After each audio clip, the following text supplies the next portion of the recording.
জমিন থেকে প্রথম আসমান যত দূর, জমিন থেকে প্রথম আসমান আমার এখান থেকে যত দূর, পৃথিবীর সব দিক দিয়ে অত দূর। সকলের কাছে মনে হয় আসমান আমার উপরে।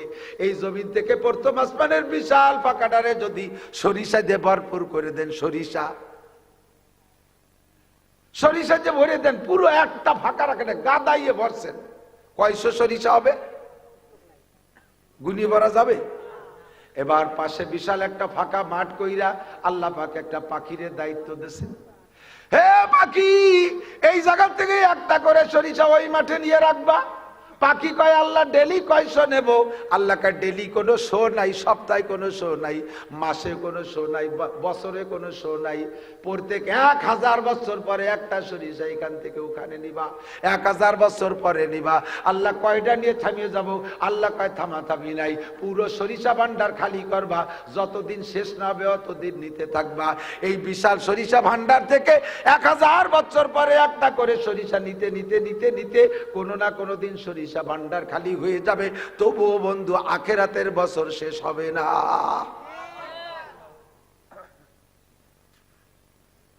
এই পাশে কথা বলি কিন্তু কথা কথা না, মুরব্বীরা খেয়াল করতে হবে, জরুরি কথা হলে সরি করতে হবে, জরুরি কথা হলে। কালকে এক জায়গায় মাহফিল করতে গেছি, মাহফিল সামনে 3 মুরব্বী বসে বাদাম খাওয়া শুরু করে দিচ্ছে। এমন 3 জন কতিও বাড়িনি, মিজাজ গেছিল গরম হইয়া। খানিক ওয়াজ শোনার পর একটা আইতে বাদাম কিনে নিয়েছে। আমাকে এই পাশে এক জায়গায় গেছি, সে জায়গায় আমার এই পাশে 2 মুরব্বী, এই পাশে 2 চেয়ারম্যান। কিছুক্ষণ পরে মানে রানিং চেয়ারম্যান আর এক্স চেয়ারম্যান, এই 4 জনে বাদাম কয়টা কিনে এনে পিছন দিয়ে খাওয়া শুরু করছে। আমার কাছে মাথা খারাপ হয়। আমি বললাম যে আপনারা খাচ্ছেন, আমার কয়টা দিল? পরে আমার 1 মুঠ দিল। আমি বললাম আপনারা বসেন, আমরা 5 জন বাদাম খেয়ে নেই। এরপরে বসছে যে কি কইছি, এতক্ষণ বুঝেই নেই, একটু নাড়াচাড়ালি কথা কওয়া যায় না। আর দুনিয়ার হায়াত কি? এদিক তাকান, যে জগৎ যেমন সে জগতে সবকিছু তেমন। আমাদের দেশে খাল বিলি, পুঁটি মাছ একটু একটু, চেলা মাছ একটু একটু, সাগরের পুঁটিও বড়, সাগরের চেলাও। এই পানির মধ্যে ভাইসে বেড়ায় খল্লা মাছ, ওই চোখ বসায় বসায়, চোখ বসায় নদীতে নদীতে খল্লা কয় নাকি, খল্লা মাছ।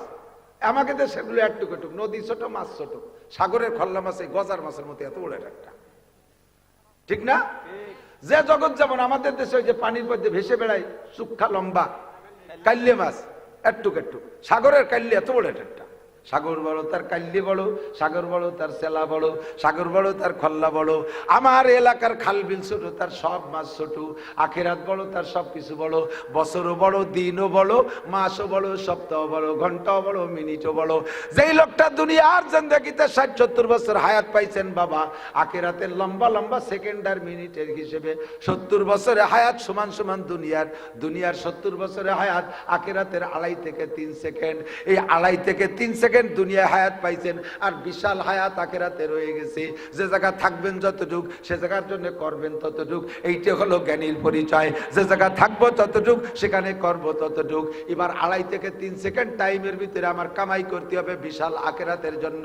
জান্নাতিন তাজরি মিন তাহতিহাল আনহারু খালিদিনা ফিহা আবাদা। অসংখ্য নিয়ামত আপনি ব্যবহার করবেন।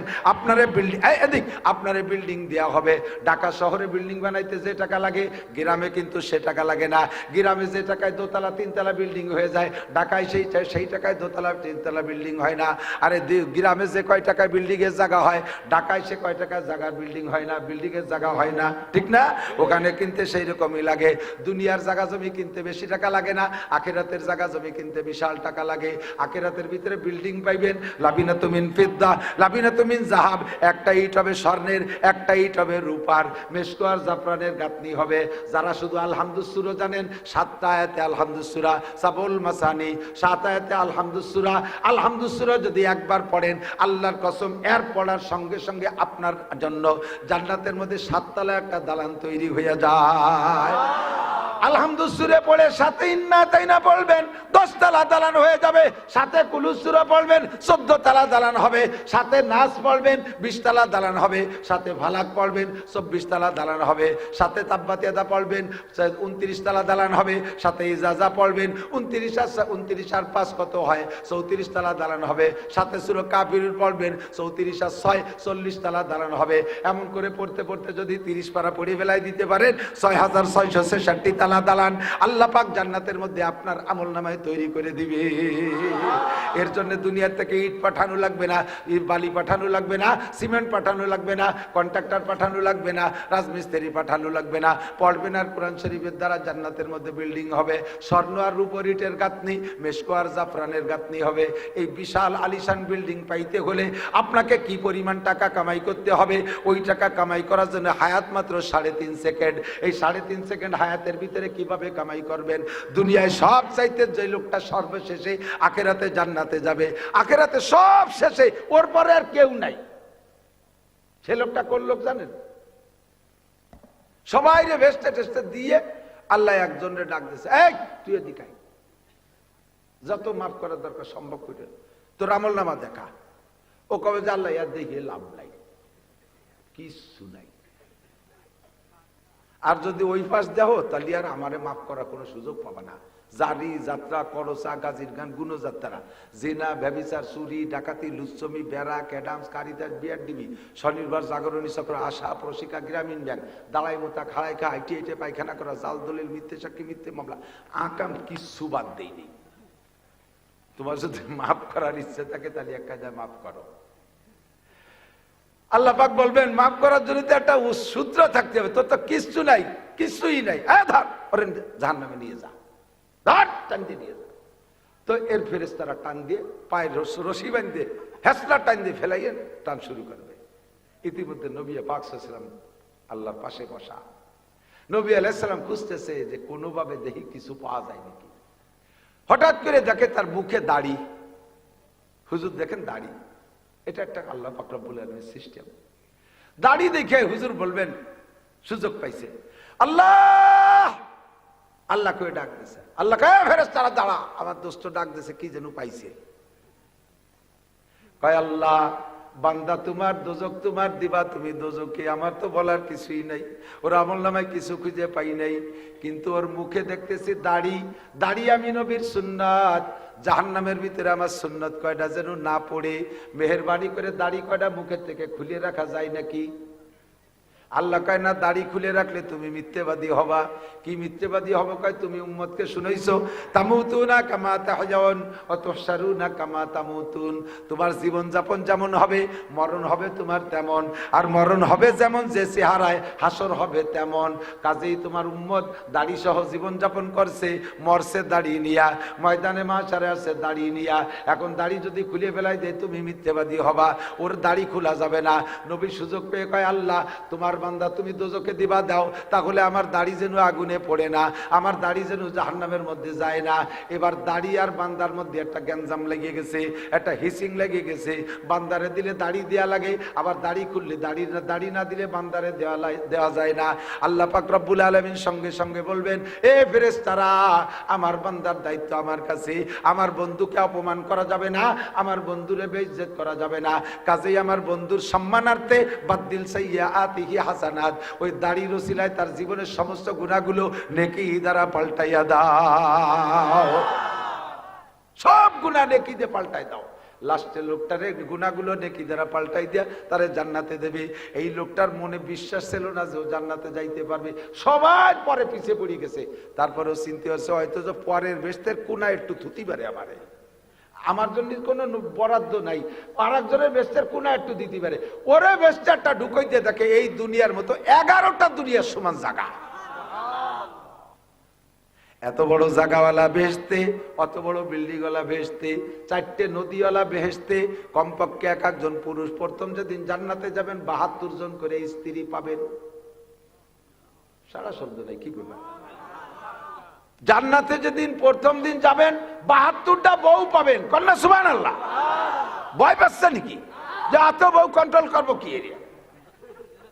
আমার এক চাচা 2 বিয়ে হয়ে সে বোর মারামারি জ্বালায় 12 মাস কাল তবলিগি তাই। আরে 72 বর গ্যাঞ্জাম মিটেবো না, আমি বেহেশতের সুখ শান্তি নেবো, এই ভয় চিন্তা করতেছেন। ও বউরা গান গাবে কি কইয়া, নাহনুল খালিদাতু ফালা নাবিদু, নাহনুন নাইমাতু ফালা নাবআসু, নাহনুর রাজিয়াতু ফালা নাসকাতু, তুবা লিমান কানা লানা ওয়া কুন্না লাহু।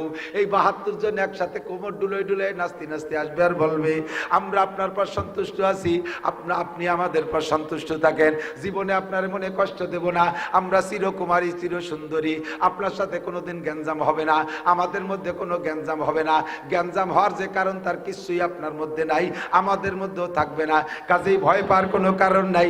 72টা স্ত্রী পাবেন, বিয়ে করতে 4 পয়সাও লাগবে না, তবে নিশ্চিন্তে থাকেন, যৌতুকও পাবেন না, দেন মহরও দেওয়া লাগবে না, যৌতুকও পাবা না। পুরো জান্নাতি জান্নাত, প্রত্যেক মাসে 1000 করে বিয়ে করবা যুবক, কন্যা সুবহানাল্লাহ। খালি ওর মধ্যে কাজ কি, খালি বিয়ে করার, বউ নিয়ে আনন্দ করা, হ্যাঁ এছাড়া তেমন কোনো কাজ নাই, খাবেন আর বউ নিয়ে আনন্দ করবেন। এই বিশাল জান্নাত পাইতে হলে আপনার কি পরিমাণ ইনকাম করতে হবে? টাইম মাত্র 2.5 সেকেন্ড। টাইম কত? 2.5 সেকেন্ড। আমার নবী সাল্লাল্লাহু আলাইহি সাল্লাম বলেন, আল আমালু কালিল ওয়াল আজরু কাসীর। 2.5 সেকেন্ডের ভিতরে আল্লাহ তোমার জন্য মোটা ব্যবস্থা রাখছে, অল্পের ভিতরে তুমি মোটা কামাই করে যেতে পারবা। আল্লাহ পাক বলেন, মান কানা ইউরিদু হারসাল আখিরা নাজিদ লাহু বিহারসিহি। যে ব্যক্তি আখিরাতের ক্ষেত চাষ করে, অল্প চাষেই তারে ফসল বেশি দিয়ে দেই, অল্প চাষে ফসল বেশি দিয়ে দেই। আমল করবা কম, সওয়াব পাবা বেশি, ডিউটি করবা কম, বেতন পাবা বেশি, ইবাদত করবা কম, নেকি পাবা বেশি, বন্দেগী করবা কম, সওয়াব পাবা বেশি। অল্প ইবাদতে তোমারে মোটা ব্যবস্থা করে দেয়া হবে। ওমান কানা ইউরিদু হারসাদ দুনিয়া নুতিহি মিনহা ওয়া মা লাহু ফিল আখিরাতি মিন নাসিব। আর যে ব্যক্তি শুধু দুনিয়া চায়, আখিরাতকে মানে না, আখিরাত খোঁজেও না, আখিরাতের চিন্তাও করে না, শুধু দুনিয়া নিয়ে কামলা কামড়ি করে, আল্লাহ কয় তারে পুরো দুনিয়া দেই না, সামান্য একটু দুনিয়া দেব, তবে ওয়া মা লাহু ফিল আখিরাতি মিন নাসিব, পরকালে সে কিচ্ছুই পাবে না। আর যে ব্যক্তি আখিরাত চাইবে, অল্প পরিশ্রমে বেশি নেকি পাইবে। 5 ওয়াক্ত নামাজ জামাতে যেই বক্তাই আসবে সবাই নামাজের কথা বলে, সকলের মুখে নামাজের সাবজেক্টটা থাকেই, এটা কমন সাবজেক্ট। কথা বলেন, আমি আপনাদেরকে শুনাই, 1 ওয়াক্ত নামাজ জামাতে পড়লে আখিরাতের জন্য, আখিরাতের ক্ষেত। নামাজ কি আখিরাতের ক্ষেত না? আখিরাতের ক্ষেত চাষ করবেন। 1 ওয়াক্ত নামাজ জামাতে পড়বেন, আল্লাহর কসম আপনার আমল নামায় 527 ওয়াক্ত নামাজের সওয়াব দেওয়া হবে। নামাজ 1 ওয়াক্ত, সওয়াব 527 ওয়াক্ত। সাথে যে ওযুটা বানাবেন, ওযুর সময় একটু মেসাক করেন। মেসাক চেনেন? আর 20 বছর পরে আল্লাহ বাসালি মেসাক চেনবে না, পোলাপান সব বিরাস ফায়ার করে ঘুমেতে উঠিয়ে। মাদ্রাসার হুজুরকে পকেটও মেসাক পাই না, তালবে আলিমদেরকে মেসাক বানাতে পারি না, পকেটে একটা মেসাক রাখবেন। মেসাকের মধ্যে 3-4 সুন্নত আছে। মেসাকের নিয়মতান্ত্রিক বানাইলে, ব্যবহার করলে এক একটা সুন্নতের বিনিময়ে 100 করে শহীদের সওয়াব পাবেন। এক মেসাকের মধ্যে হিসাব করেন, 1 নম্বরে মেসাকটা হইতে হবে এই বিঘেতের 1 বিঘেত। আমারটা ছিল কিন্তু চাবাতে কাটো হয়ে গেছে। এই বিঘেতের 1 বিঘেত, এই বড় বিঘেত না, এই বিঘেতে একটু ছোট বিঘেত, পকেটে রাখতে সহজ হয়। এই বিঘেতের 1 বিঘেত 1 নম্বর সুন্নাত। 2 নম্বরে এই সাইজের মোটা, যার যার হাতের কেনি আঙ্গুলের সাইজ মোটা। আমারটা ছিল মাপ মতো, তো শুকিয়ে একটু কাবু হয়ে গেছে আমার মতো। 3 নম্বরে মেসাক, মেসাকের বডি সুন্নাত। 2টা সুন্নাতের দিকে খেয়াল করবেন, 200 শহীদের সওয়াব পাবেন। কারণ এখন সুন্নাত দুনিয়াতে মিটে যাওয়ার পথে, বিরাজ ঘরে ঘরে মুখে মুখে ঢুকাই দিয়েছে, সুন্নতকে গায়েব করে দিয়েছে। আল্লাহ নবী কয়, মান তামাসসাকা বিসুন্নতি ইনদা ফাসাদে উম্মতি ফালাহু আজরু মিয়াতি শাহিদ। পুরুষরা যদি একটু মেসাক ব্যবহার করে, মহিলারা মেসাক সে নেই না, মহিলারা মেসাক বানাই না জীবনেও কোনোদিন। 99 ভাগ মহিলাদের কাছে মেসাক নাই। এ যুবক, মুহাব্বতের সাথে সুন্নতের পর মেসাক, মেসাকের পর সুন্নতের আমল কর, আল্লাহর রহমতে বুঝবি একদিন। ফাসাবা তারা ইজান কাশাফাল গুবারু আফারাসুন তাহতা রিজলিকা আম হিমারু। হাসরের মাঠে যে যখন চোখের অন্ধকার কেটে যাবে, তখন তুমি মেসাকের ফজিলত বুঝবা। 100 শহীদের সওয়াব, মেসাকটা লম্বা 1 বিঘে হইলে, এটা মোটা কেনি আঙ্গুল পরিমাণ হলে আর 100 শহীদের সওয়াব। ব্যবহার করার নিয়ম, ডাইন পাশ দিয়ে খাড়াভাবে ব্যবহার করবেন, এই পাশ থেকে ও পাশে 3 বার ব্যবহার করবেন, 100 শহীদের সওয়াব পাইবেন। যেই অজু, যেই নামাজের অজুতে মেসাক করে অজু বানানো হয়, ওই মেসাকের ওসিলায় অজুর নামাজের মর্যাদা আরো 70 গুণ বাড়িয়ে যায়। অর্থাৎ এক ওয়াক্তের বিনিময়ে আরো 70 ওয়াক্ত নামাজের সওয়াব দেওয়া হয়। 2.5 সেকেন্ডের ভিতরে পোষায় নিতে হবে। টাইম হলো 2.5 থেকে 3 সেকেন্ড। বিশাল জান্নাত দুনিয়া থেকে কামাই করে নিতে হবে। আল্লাহ পাক সহজ ব্যবস্থা রেখেছেন। মান কানা ইউরিদু হারসাল আখিরা। নামাজ পড়বো কোন জায়গা? জোর হলো না। নামাজ পড়বো কোন জায়গা? নামাজ পড়বো দোকানে। আরো জোরে, কোন জায়গা? ঘরের মধ্যে, যেখানে সেখানে। নামাজ পড়বো কোন জায়গা? কেন পড়বেন জানেন? আমি এর মধ্যে যদি ইন্টারভিউ নেই, 99% পাবলিক যারা মাদ্রাসায় পড়েন নাই, আলহামদুলিল্লাহ ইন্টারভিউতে ফেল। পারবেন না শুদ্ধ করে পড়ে শুনাইতে। এমন এমন ভুল পড়েন যে ভুলে নামাজ হয় না, ঈমানও নষ্ট হয়ে যায়। আপনি বলছেন সূরা কাফিরুন, কুল ইয়া আইয়ুহাল কাফিরুন, শুদ্ধ হলো লা আ'বুদু মা তা'বুদুন। হে কাফের হিন্দুরা শুনে নাও, তোমরা যে দেবদেবীর ইবাদত করো আমি তা করি না, করব না, তাই তো নাকি বলেন? কিন্তু আপনি লারে নাটাই নিয়ে পড়ছেন, কুল ইয়া আইয়ুহাল কাফিরুন লা আ'বুদু মা তা'বুদুন। তরজমা কি হয়েছে জানেন? মাথার পর বাস পড়বে শুনলে। আপনি নামাজের মধ্যে বলছেন, হে কাফেররা জেনে নাও, তোমরা এতদিন দেবদেবীর পূজা করছো, আমি করি নাই, সামনের থেকে অবশ্যই তোমাদের সাথে পূজা করবই। নামাজ হবে, ঈমান থাকবে। ইচ্ছাকৃত এই ভুলের পর চললে আপনার নামাজই হবে না। সুন্নাত নামাজ নবীর হক। নবীও মানুষ, আপনিও মানুষ। একভাবে আল্লাহর নবী মায়া করে ছেড়ে দিলে দিতে পারে অন্য সুন্নাত দেখা, কিন্তু ফরজ নামাজটা আল্লাহ পাক রব্বুল আলামিনের হক। আল্লাহকে সুযোগ দিয়েছি, ওয়ারকাউ মার রাকিন, রুকুকারীদের সাথে রুকু করো, সেজদাকারীদের সাথে সেজদা করো। কোন ফকি বলেন জামাতে নামাজ পড়া ওয়াজিব। সুস্থ শরীরে কোনো ব্যক্তি যদি ঘরে নামাজ পড়ে, মসজিদে না যাইয়া, আল্লাহ নবী বলেন লা তুকবালু সালাতুহু, তার নামাজ হবেই না। আমার বুড়ো বাবারা এদিক তাকান, বুড়ো বাবারা এদিক তাকান। দুনিয়ার কত কাজের জন্য রাস্তায় লম্বা লম্বা পথ হাঁটেন, লম্বা, অথচ মসজিদে জাতি রাজি না। প্যারালাইসিসের রোগী ঘরে রয়েছে, ছেলেরা ঢাকায় চাকরি করে, বেটার বউ একটা বাড়ি, আর বুড়ি আর বুড়ো 2জন বাড়ি। ডিম খাওয়াতে হয় প্রত্যেকদিন সকালবেলা। বুড়োর আজকে বাসায় ডিম নাই, বেটার বউ কইতেছে আব্বা ডিম তো নাই, কি করি কন তো, আমি তো দোকানে যাত্রী রাখতেছি না, বগলে বাঁশ বাঁধায় ডেঙ্গায় আটা লাগে, দেওয়া টাকা ডিম নিয়ে আসি। ডিম কিনতে বেরোইছে বাড়িতে, বাড়ির সামনে যে দোকান তার কাছে জিজ্ঞেস করছে ডিম, ডিমের আলি কত? কয় 60 টাকা। একজন কানে কয় কাকা ও যে দোকানটা দেওয়া যায় না, ওই দোকানে 55 টাকা। বুড়ো কথা না কইয়ে সেই বাঁশ বাঁধায় খুঁচাতে সেই জায়গা গেছে, যাইয়ে সত্যি 55 টাকা ডিমে খালি পাইছে। খুশিতি চিন্তা হচ্ছে ওরে আইসেই বাঁশ দিয়ে বাড়িব। এখন ডিম কেনার পরে এত দূর হেঁটে গেছে, কয় যে একটু খালি মুই যাই কি, একখান টোস্ট দে, একটা চা দে, একখান টোস্ট, এক কাপ চা খাইছে, 5 10 টাকা। একটা পান দে, খাইছে 15 টাকা। আর একজন কাকা কি খাচ্ছেন? কয় তো ওরেও দে, তারও খাইছে 15 টাকা, 30 টাকা। এখন ফিরে আসার জন্য আইটি আসতে সাহস পাচ্ছে না, কয় এখন ভ্যান ডাক দে। ভ্যান এলাকায় উল্টো দিক যাবো না, 30 টাকা না দিলি। আর 30 টাকা দেশে ভ্যানে বাড়ি আইছে, 60 টাকা চলে গেছে পথে, আইসে খুশিতি ওই ঝাড় দিছে, 5 টাকা কমে ডিম কিনে নিয়ে আইছে। ওদিকে 60 টাকা লস, হিসেব নাই। তোমার 5 টাকা লাভে এক হালি ডিম কিনতে এত পথ খরচ, এত পথ যাইতে পারো, 60 টাকা খরচ করতে পারো।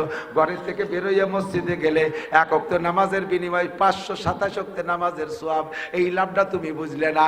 কারাহাবা খলকে জারি জুমলা রাজ, কারাহাবা খলকে জারি জুমলা রাজ, বা খুদা তদবির হিলা কায়রাওয়াজ। দুনিয়ার সব লাভগুলো বুঝি, আখিরাতের লাভ মোটে বুঝি না। নামাজ পড়বো জামাতে, জোরে বলেন কোন জায়গায়? নামাজ পড়বো জামাতে, মেসক করে ওযু করে নামাজ পড়বো। ভালো করে খেয়াল রাখবেন, ইন্নাস সালাতা তানহা আনিল ফাহশাই ওয়াল মুনকার ওয়া লাযিকরুল্লাহি আকবার। 5 ওয়াক্ত নামাজ, তবে মহিলারা মসজিদে যাবে না। বাংলাদেশ থেকে কিছু ভাইরা সৌদি আরবে চাকরি করে এসে পয়সা করি কামাই করে ওই দেশে দেখছে যে মহিলারা জামাতে নামাজ পড়ে, বাড়ির ধারে মসজিদ একটা নতুন বানাইয়া বিটিকে নামাজ পড়ানোর একটা ব্যবস্থা করে নিয়েছে। আছে না নাই জায়গায়? আইসা মহিলাকে জামাতে নেবেই, ঈদের নামাজে নেবে, মহিলাকে জানাজার নামাজে পড়ানোর জন্য কাছাই দিয়ে নেমে গেছে। মহিলারা জামাতে নামাজ পড়বে না।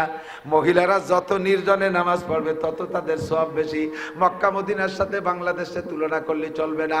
ও দেশে জিনার বিচার যদি জিনা করে যদি ধরা পড়ে, এখনো পর্যন্ত কোরআনের বিচার আছে, জিনা করে ধরা পড়লে অবিবাহিত হলে 100 করে চাবুক মারা হয়, আর বিবাহিত ধরা পড়লে মাজার সমান গাইড়ে পাথর মেরে শেষ করে দেওয়া হয়। ও জায়গা যদি কেউ হত্যা করে তার বিচার কিসাস জবাই করে দেওয়া হয়। বাংলাদেশে এই বিচার নাই। জিনা করে ধরা পড়লে বড় মিয়ার ছেলে যদি ধরা পড়ে, এই 2-3 ধমক দিয়ে সেটার বিচার শেষ। গরিব মানুষের বোলাবান ধরা পড়লে কয় যে ছেলে পেলে মানুষ একটা ভুল করে বেলাইছে, সামনে আর করবে না, এই পর্যন্ত বিচার শেষ। মসজিদে বউ নামাজ পড়তে যায় ঈশা রক্তে, ঈশার সময় যদি যায় রাস্তায় দো পাইয়ে গাঁজা খাওয়া শিয়াল আছে না নাই? আছে না? মুরগি ছাড়িয়ে দিলি বাগানিয়ে শিয়ালে খায়, আর এগুলো ছাড়িয়ে দিলি বারা দো পাইয়ে গাঁজা খাইয়া বা খা, শিয়ালের অভাব নাই। বউ আড়াই যাবে, মহিলারা মসজিদে যাবে না, মহিলারা ঘরে নামাজ পড়বে। করনা ফি বুয়ুতিকুন্না, যত নির্জনে নামাজ পড়বে তত বেশি সওয়াব। আমাদের অল্প সময়ের ভিতরে মোটা ইনকাম করতে হবে। 1 নম্বরে 5 ওয়াক্ত নামাজ পড়বো জামাতে। এবার নামাজের ভিতরে একটু খেয়াল করবেন, আমার এদিক খেয়াল করেন। নামাজের ভিতরে সূরা ফাতিহা পড়েন। সূরা ফাতিহা এক নিঃশেষে পড়ে শেষ করবেন না। ও রমজানের হাবেশ সাহেব, রাত 2 মাস পর রমজান আসতেছে, এক নিঃশেষে পুরো সূরা ফাতিহা শেষ করবেন না। সূরা ফাতিহার প্রত্যেকটা আয়াত পড়ে পড়ে ছেড়ে দেবেন। আমরা জোরে যদি পড়ি তাও, আস্তে যদি পড়ি তাও, বিনা শব্দে যদি পড়েন তাহলে এক একটা আয়াত পড়ে পড়ে ছেড়ে দেবেন। কারণ প্রত্যেকটা আয়াতের পরে আল্লাহ পাক একটা জবাব দেয়। আপনি যখন পড়বেন আলহামদুলিল্লাহি রাব্বিল আলামিন বলার সাথে সাথে আল্লাহ পাক কয় হামিদানি আব্দি। আপনি বলছেন আলহামদুলিল্লাহি রাব্বিল আলামিন, সব প্রশংসা আল্লাহর। একথা শুনে আল্লাহ জবাব দেয় হামিদানি আব্দি। আপনি বলবেন আর রহমানির রহিম, আল্লাহ কা আসনা আলাইয়া আব্দি, বান্দা আমার যথোপযুক্ত প্রশংসা করেছে। আর রহমানির রহিম মালিক ইয়াউমিদ্দিন বলে ছেড়ে দেওয়ার পরে আল্লাহ কয় সাদাকা আব্দি, আমার বান্দা সত্য কথা বলেছে, বিচার দিনের মালিক আমার আল্লাহ। আমি এই বলার পরে আল্লাহ কয় তুমি সত্য কথা বলেছো। ইয়াকা নাবুদু ওয়া ইয়াকা নাস্তাইন, এই আয়াত পড়ার পরে আয়াতের মধ্যে 2টা দিক। একটা হলো ইয়াকা নাবুদু, আল্লাহ তোমারই ইবাদত করি। জোরে বলেন ইবাদত কার? নামাজ পড়ি কার জন্য? রোজা রাখি কার জন্য? হজ করব আল্লাহর জন্য, যাকাত দেব আল্লাহর জন্য, কুরবানি করব আল্লাহর জন্য, দান করব আল্লাহর জন্য, দাড়ি রাখবো আল্লাহর জন্য, টুপি পরব আল্লাহর জন্য, তবলিগি যাব আল্লাহর জন্য, সরমুনাই যাব আল্লাহর জন্য, মাদ্রাসা করব আল্লাহর জন্য, উমরা করব আল্লাহর জন্য। যা কিছু করবো ইবাদত সব কিছু কার জন্য?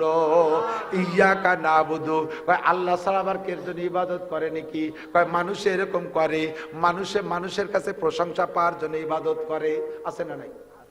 10,000 টাকা দিয়ে কয় আমার নামটা একটু বলে দেন। মসজিদেরটা বানাই দিয়ে কয় নেম প্লেটে আমার নাম, আমার আব্বার নাম লিখে দেন। মাদ্রাসা করে এই ভবনের নাম আমার লিখে দেন। কেন? কয় যুগের পর যুগ থাকবে, মানুষে দেখে বলবে অমুকের বেটা অমুক করে দিয়ে গেছে। এই ইবাদতটা তুমি আল্লাহর জন্য করো নাই, মানুষের কাছে প্রশংসা পাওয়ার জন্য করেছ। এই যে শীতকাল আসতেছে, আপনাকে এলাকায় দেয় কিনা জানি না, কম্বল দেয়, রমজান মাসে লুঙ্গি দেয়, শাড়ি দেয়, দেয় না? এ যদি আল্লাহর হস্তে দাও তাহলে ক্যামেরা করে ভিডিও করে দুনিয়া ভরে ছাড়িয়ে দাও কেন? দেওয়ার সময় আবার ক্যামেরা করে একটু সুন্দর করে ছবি তোল, এগুলো ছাড়িয়ে দে, ভাইরাল করে দে। বন্ধুরে এগুলো আল্লাহর জন্য করো নাই। নামাজ পড়ি আল্লাহর জন্য, রোজা রাখি আল্লাহর জন্য, দাড়ি রাখছে, দাড়ি রাখার পরে জিজ্ঞেস করবেন আপনি তো আগে দাড়ি রাখতেন না, এখন দাড়ি রাখছেন কেন? কয় বুড়ো কালে দাড়ি না রাখলে মানসি কি কয়? এ দাড়ি তাহলে তুমি আল্লাহর জন্য রাখো নাই, মানসির জন্য রাখছো। তুমি তো আগে নামাজ পড়তে না, এখন নামাজ পড়ো। কয় বাড়ি বিটিকে জ্বালায় থাকতে পারি না, তাই মসজিদে আইছি। তাহলে এই নামাজ আল্লাহর জন্য পড়ো নাই, তুমি বিটিকে জ্বালায় পড়ছো। মানুষ মারা গেলে 4 দিনের দিন মিলাদ, কয় কি? এ তো কোরআন হাদিসে নাই। কেন? কয় কোরআন হাদিস বুঝি না তা না, বুঝছি আসলে দেয়া যায় না, কিন্তু একটু না করলে মানসি কি কয়? এই যা করছো সব আল্লাহর জন্য নয়, সব মানুষের জন্য করেছো। তবলিগি গেছো কেন? কয় হুজুরকে জ্বালায় টিকতে পারি না, জোরে ধরে নিয়ে আইছে। তাহলে এই তবলিগ আল্লাহর জন্য করো নাই, মানুষের জন্য করছো। হজ করে আসার পরে বহুত জায়গায় ঘটনা ঘটে। হজের থেকে আইছে, সভাপতি সাহেবের নাম আছে এই জায়গা, সভাপতি সাহেবের নাম আছে, কিন্তু বাম পাশে ডাইন পাশে চেয়ারেরটা খালি, সভাপতি চেয়ারে বসে না।